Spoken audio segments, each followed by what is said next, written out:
NCPയിൽ മന്ത്രിമാറ്റം വൈകുന്നതിൽ അതൃപ്തി പരസ്യമാക്കി Thomas K Thomas MLA. തനിക്ക് എന്താണ് അയോഗ്യത എന്ന് മുഖ്യമന്ത്രി വ്യക്തമാക്കണമെന്നാണ് MLAയുടെ ആവശ്യം. തോമസ് കെ തോമസ് മാത്രം വിചാരിച്ചാൽ മന്ത്രിയാകില്ലെന്നായിരുന്നു LDF കൺവീനർ TP രാമകൃഷ്ണന്റെ പ്രതികരണം. NCP ദേശീയ അധ്യക്ഷൻ ശരത് പവാർ കത്ത് നൽകിയിട്ടും മന്ത്രിസ്ഥാനം ലഭിക്കാത്തതിലാണ് തോമസ് കെ തോമസ് എതിർപ്പ് പരസ്യമാക്കിയത്. കഴിഞ്ഞ ദിവസം NCP സംസ്ഥാന അധ്യക്ഷൻ PC ചാക്കോ, മന്ത്രി AK Saseendran, Thomas K Thomas എന്നിവർ മുഖ്യമന്ത്രിയെ കണ്ടിരുന്നു. നിലവിലെ രാഷ്ട്രീയ സാഹചര്യത്തിൽ മന്ത്രിമാറ്റം വേണ്ടെന്നാണ് മുഖ്യമന്ത്രിയുടെ തീരുമാനം. എന്താണ് ആ രാഷ്ട്രീയ സാഹചര്യമെന്ന് മുഖ്യമന്ത്രി വ്യക്തമാക്കണമെന്ന് തോമസ് കെ തോമസ്. എന്താണ് തോമസ് കെ തോമസിന്റെ അയോഗ്യത എന്നുള്ളത് മുഖ്യമന്ത്രി തന്നെ വെളിപ്പെടുത്തണം. മന്ത്രിയാകുമോ ആകാതിരിക്കുകയോ ചെയ്യട്ടെ, ഇതൊക്കെ എന്ന് പറയുന്നത് ഓരോരുത്തരുടെ തലയിൽ എഴുതിയിരിക്കുന്ന കാര്യമാണ്. പക്ഷെ ഞാൻ പറഞ്ഞത് ഒരാളെ അപമാനിക്കുന്നതിന് ഒരു പരിധിയുണ്ട്. തന്റെ പേരിൽ സാമ്പത്തിക ആരോപണം ഉണ്ടെന്ന വാർത്ത തോമസ് കെ തോമസ് നിഷേധിച്ചു.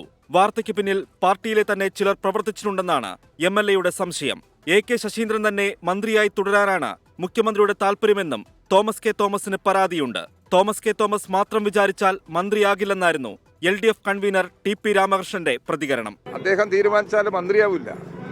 NCPയുടെ മന്ത്രി ആരാണെന്ന് തീരുമാനിക്കേണ്ടത് ആ പാർട്ടി തന്നെയാണ്. അതിലൊരഭിപ്രായ വ്യത്യാസവും ഇല്ല. ബഹുമാനപ്പെട്ട മുഖ്യമന്ത്രിയും ആ നിലപാട് വ്യക്തമാക്കി കഴിഞ്ഞിട്ടുണ്ട്. ഇപ്പോൾ ഇടതുപക്ഷ ജനാധിപത്യ മുന്നണിയുടെ ഭാഗത്ത് ഈ വിഷയം വന്നിട്ടില്ല. NCPയിലെ ആഭ്യന്തര കാര്യത്തിൽ മുഖ്യമന്ത്രി തീരുമാനമെടുക്കുന്നതിൽ പാർട്ടിയിലെ ഒരു വിഭാഗവും കടുത്ത അതൃപ്തിയിലാണ്. മന്ത്രിമാറ്റം വൈകിയാൽ NCPയിൽ പൊട്ടിത്തെറിക്കും സാധ്യതയുണ്ട്. 24 തിരുവനന്തപുരം.